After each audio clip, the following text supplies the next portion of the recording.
Boa tarde. Nós já estamos um pouco atrasados. Espero que o lanche esteja satisfazendo a fome de vocês. E se sobrar um pedacinho do sanduíche de alguém, por favor, me traga, porque eu também não almocei. Esse é um simpósio da Exaot, que versa sobre novas tecnologias. Nós teremos 4 grandes professores, grandes experts no assunto, e espero que, de fato, seja um simpósio proveitoso a todos.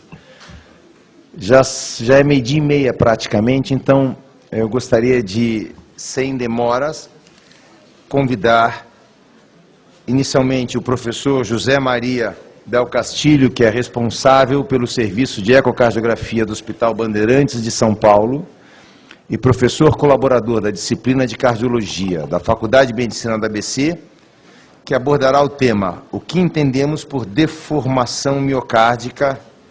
Castilho, 20 minutos, por gentileza. Muito obrigado, doutor Acef. Muito obrigado a Exaot por poder transmitir essas ideias novas que estão aparecendo sobre deformação miocárdica. E muito obrigado à organização do Congresso pela participação neste simpósio durante este Congresso. Então, nós vamos ver algumas coisas relativamente novas, ou pelo menos novas para alguns, com relação à contratilidade miocárdica. Nós sabemos que já se sabia na época de Leonardo, antes dessa época, certo? Se sabia que o coração apresentava uma estrutura peculiar com relação às miofibrilas.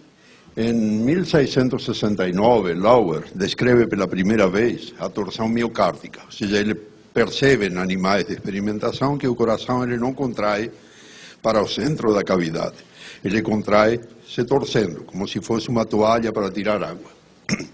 Outros estudos vieram posteriormente com relação à disposição das miofibrilas, que facilita esse tipo de contração em forma helicoidal, e tem vários exemplos aqui, sendo muito importante esse aporte em 1980 do espanhol Torren Wasp, que pela primeira vez ele consegue fazer a dissecção de um miocárdio e mostrar que ele é uma fibra única, uma única banda muscular que está ancorada de um lado no anel aórtico e do outro lado do anel pulmonar. Essa banda muscular ela está enrolada em si mesma, apresenta uma disposição no miocárdio de forma espiral e apresenta 3 bandas, como veremos posteriormente. Por sua vez, as miofibrilas ao longo da parede entre endocárdio e epicárdio apresentam uma disposição também peculiar. Na região subendocárdica, as miofibrilas são mais ou menos paralelas ao endocárdio. À medida que avançamos na direção do epicárdio, elas vão abrindo um ângulo e chegam a um ângulo quase perpendicular ao nível do epicárdio. Isso faz com que haja um tipo de disposição em forma de leque, estabelecendo um ângulo entre a região subendocárdica e a região subepicárdica de aproximadamente 60 a 70 graus.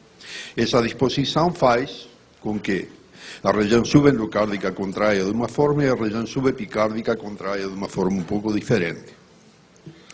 Associa-se a isso ainda, esses seriam os movimentos por torção, certo? Que os cirurgiões já conhecem há muito tempo, né? O cirurgião cardíaco ele avalia a contração miocárdica olhando a ponta do coração. Quando a ponta do coração torce, significa que há, pelo menos, a contratilidade desse miocárdio satisfatória. Agora, esse tipo de contração em forma torsional, ele apresenta um padrão no qual as fibras que ficam próximas ao anel mitral, na base do coração, elas rodam em sentido horário durante a sístole, e as fibras que ficam na região apical do coração rodam em sentido anti-horário durante a sístole.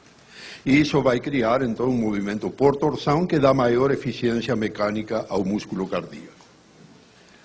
Então, nós vemos aqui um intraoperatório mostrando a região apical do coração, como realmente a região subendocárdica, principalmente, ela apresenta um movimento de torção em sentido anti-horário durante a sístole. Aqui temos uma representação, certo, da região basal do coração, que roda em sentido horário durante a sístole, e a região apical do coração, que roda em sentido anti-horário durante a sístole. E aqui em cima uma representação hipotética do que aconteceria com um coração que contrai de forma central para o meio da cavidade. Ele teria uma baixa eficiência mecânica, ele não conseguiria desenvolver uma fração de ejeção muito alta, e um coração que bate de forma helicoidal, mostrando a eficiência mecânica que nós temos no coração que conhecemos, uma fração de ejeção acima de 50%. Wasp, e vá a nossa homenagem a ele, falecido recentemente, demonstrou então, através de uma dissecção, que o coração é uma banda helicoidal única enrolada em si mesmo. E ela apresenta algumas características anatômicas que determinam a contratilidade miocárdica. Esse sujeito, Legris, neozelandês, brilhante neozelandês, demonstrou que as miofibrilas em grupos de 5, 6, 7 miofibrilas se agrupam e se separam das outras miofibrilas por um tecido chamado perimício, tecido conectivo. Esse tecido conectivo cria planos de clivagem dentro do miocárdio que permitem o deslizamento de camadas umas sobre outras. Isso facilita o movimento, associado ao movimento de torção, facilita diminuição do tamanho da cavidade durante a sístole. Já esses dois elementos, certo? A teoria de deslizamento ou a estrutura laminar do coração, como é conhecida, associada à disposição helicoidal do miocárdio, permitem uma ampla eficiência mecânica na contração cardíaca. Então, o feixe muscular único de forma helicoidal, podem-se reconhecer três bandas, ou três regiões dentro desse feixe único, ancorado na aorta e na pulmonar. Uma banda basal, uma banda descendente e uma banda ascendente. Essas bandas se despolarizam de forma sucessiva. Se começa a despolarização na basal, termina na ascendente. E isso é responsável pelas diversas fases do ciclo cardíaco. Então, nós vemos aqui que a sístole, ou seja, a contração isovolumétrica, é produzida pela contração da banda basal. A banda basal é rica em fibras circulares e aumenta a pressão intracavitária antes de abrir a válvula aórtica, ou seja, prepara o ventrículo esquerdo para a ejeção ventricular. Aí contrai sucessivamente a essa a banda descendente, a chamada banda descendente, que provoca a ejeção ventricular, o esvaziamento da cavidade ventricular, período ejetivo do ventrículo esquerdo. Posteriormente, continua se despolarizando e despolariza-se a banda ascendente, que, ao contrário do que a gente pensa, a banda ascendente dilata a cavidade, aspirando o sangue do átrio para o ventrículo, provocando o enchimento ventricular rápido. Com isto, nós vemos que agora, do ponto de vista fisiológico, essa fase inicial do enchimento rápido corresponde realmente a uma fase ativa do músculo, uma contração de uma banda muscular. Portanto, faria parte da sístole. Posteriormente a isso, vem a fase de diástase, ou seja, o relaxamento passivo do músculo, o enchimento passivo do músculo, seguido da contração atrial. Isso faz com que aquelas bandas que tinham contraído relaxem e voltem à sua posição inicial, recuperando energia inicial para o próximo ciclo. Se pegarmos um pedaço do miocárdio, nós vamos ver um cubo do miocárdio em qualquer lugar, nós vamos ver que ele vai se deformar do final da diástole até o final da sístole. Ele vai sofrer uma deformação.